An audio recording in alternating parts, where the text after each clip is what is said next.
થાય છે, સાથે જ શરીર હેલ્ધી પણ રહે છે. ઠંડીની ઋતુમાં ડાયટમાં એવા ફળો સમાવેશ કરવો જોઈએ જેની તાસીર ગરમ હોય. સીઝનનો અનુભવ, ફળ ખાવાથી શરીર નિરોગી અને સ્વસ્થ રહે છે. શિયાળામાં શરીરને ગરમીથી સામે ભરપૂર પોષણની પણ જરૂર હોય છે. આજે તમને એવા ફળ વિશે જણાવીએ જે vitamin C, vitamin D, fibre અને પ્રોટીન જેવા પોષક તત્વોથી ભરપૂર હોય છે.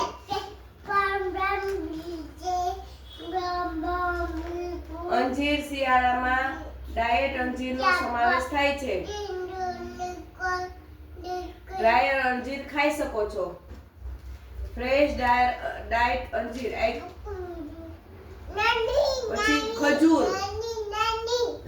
હા, નાની પછી પેલા ખજૂર ગરમ તાસીરનું ફળ હોય છે અને તેનાથી પણ અઢળક પોષક તત્વો મળે છે. ખજૂર તમે ચીકુ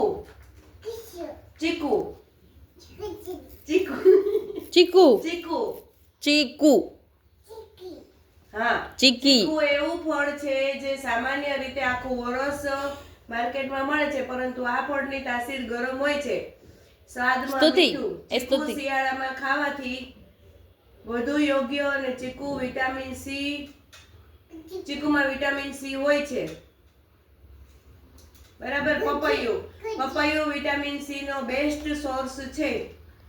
પપૈયું સમજો.